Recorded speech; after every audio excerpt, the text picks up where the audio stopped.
Hi, this is Chris and welcome to The Compulsive Hobbyist.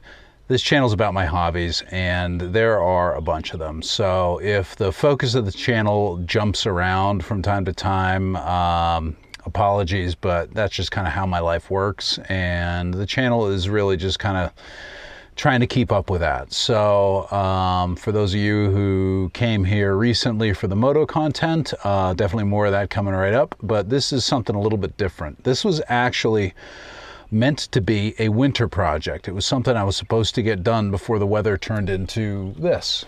This is a project for my home studio slash office, which is a basement room that I've essentially set up as a home music studio and office. I've got some soundproofing insulation in the ceiling and the walls because my son's drum set is in there. That also means I can crank my guitar amp up a bit without completely, annoying everyone else in the house.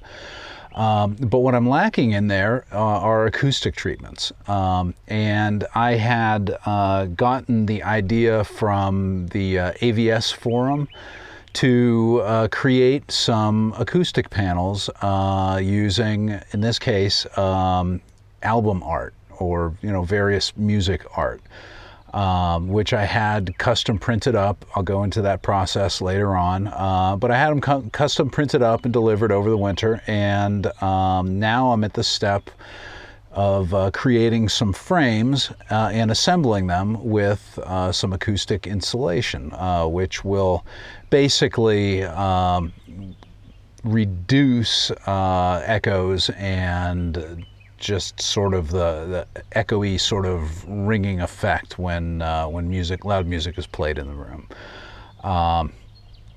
It's a pretty straightforward process, but even though there is a video out there showing it, it's only showing part of the process, and there's a fair amount of interest in the forum for people who want to do this, more for home theater type artwork, generally movie poster type stuff. And that, if I'm successful with this for my studio, I'm going to be doing this again for my kind of media room, doing movie poster type artwork as well. It's kind of a geek project, but it's kind of a geek channel, so it all kind of fits right in, right? So anyways, enough introduction. I'm going to head over to the shop and we'll take it from there.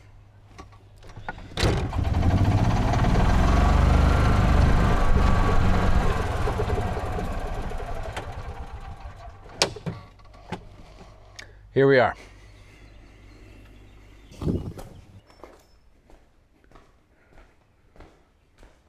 So I made the classic rookie mistake of buying lumber before I was ready to actually start the project. I bought this 1x4 a couple months ago when it was still kind of late winter, thinking I would get this project done before the spring and before I get caught up in all my outdoor spring work. Now it's June and this is still sitting here, and fortunately it doesn't look like it's bent or buckled too much, but there's a couple here that are pretty questionable. This one here is rather skewed here. So just before you go and buy hardware, just make sure that you're going to have a solid chunk of time to actually do the cuts and the assembly. Don't do like me and leave these out. And I've got this case of insulating material, which is enough for my initial project. There's going to be several 24 by 24 square pieces and one 24 by 48 long piece for my studio. Hey guys, this is Editor Chris cutting in here. What I was about to explain next in the video didn't come through very well, partially because I messed up the camera angle and partially just because I didn't explain it as well as I would have liked to have done in person. So what I'm going to do is kind of sketch it out here.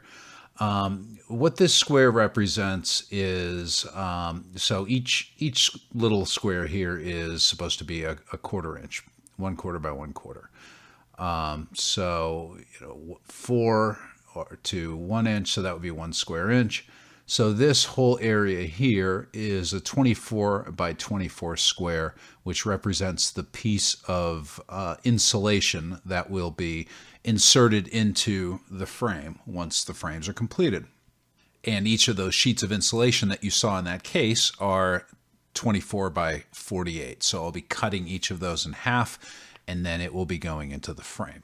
So the frame itself is going to be constructed really just with 4 cuts. We're going to have one here. So this is 1 by 4. We're looking at it essentially on the side. So a 1 by 4 on the side is 3/4 of an inch. So we'll call that one yellow here. This will be our top and bottom pieces, right?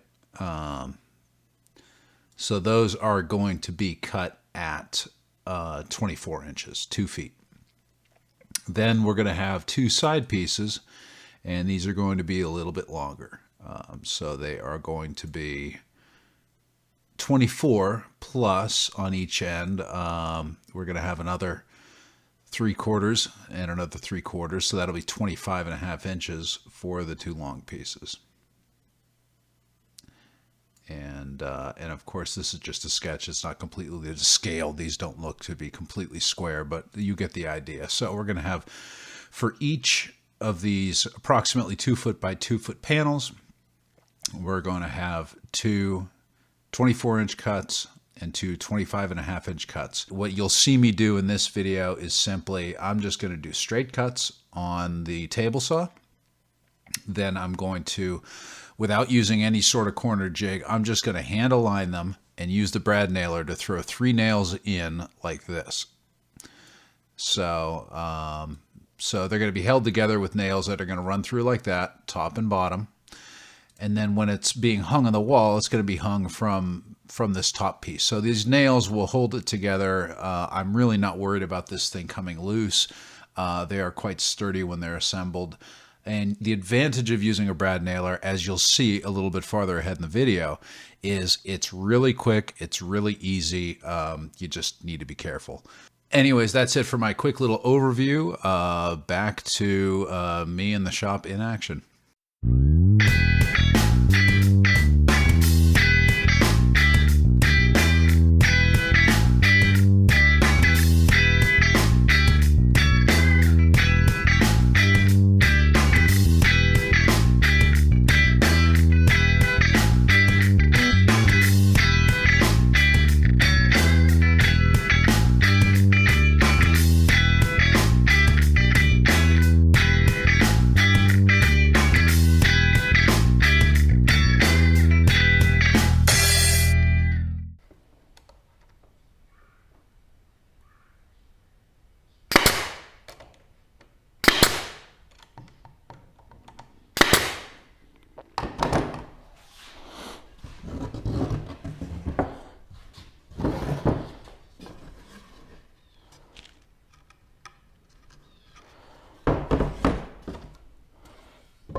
So this is where this wood warping issue is going to kind of bug me a little bit, because this guy here is warped. And maybe what I should do, since I do have extra wood, is just throw this piece away and get a straighter one. But none of these are actually going to be exactly perfect.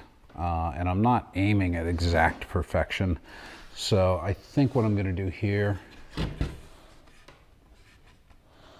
shoot. Well, I think what I'm going to have to do here is I'm just going to line it up on the front, and the back is going to be a little off.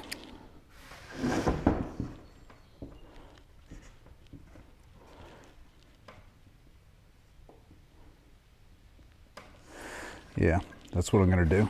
It's not going to be exact, but it's going to be close enough.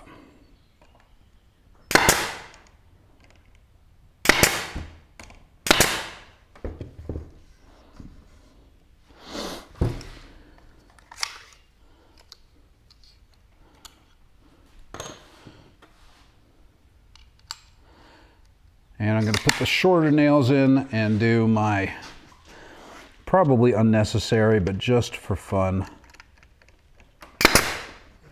to tighten it up a little bit.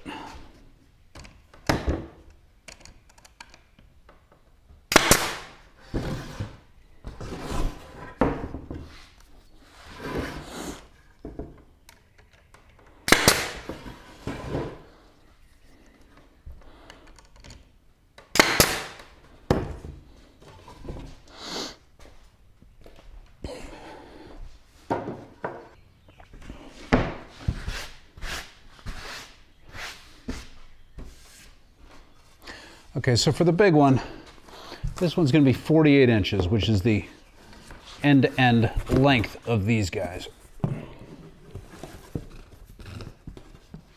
Right?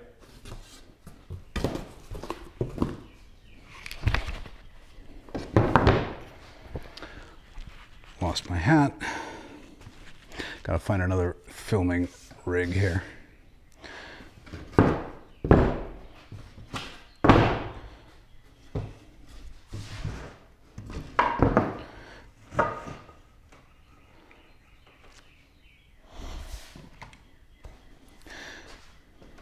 So 48 inches internal, 26.5 inches external.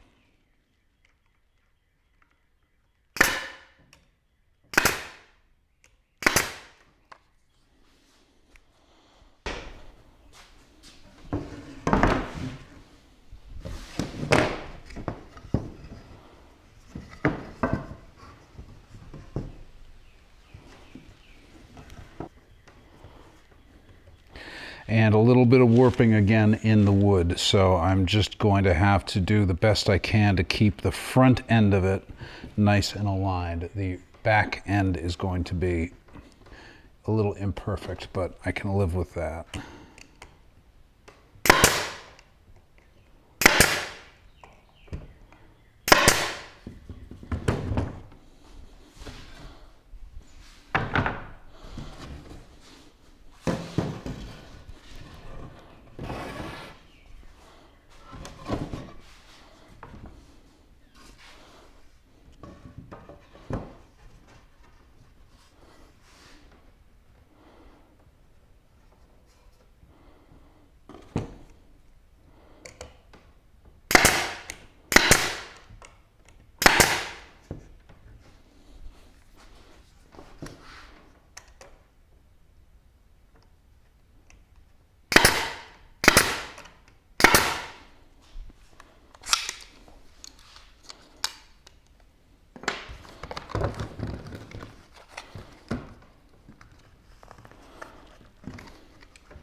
So jumping forward a couple days, I've got the frames completed, and you know, they're not absolutely perfect. You can see that I've got some small you know, unevenness in how they were lined up.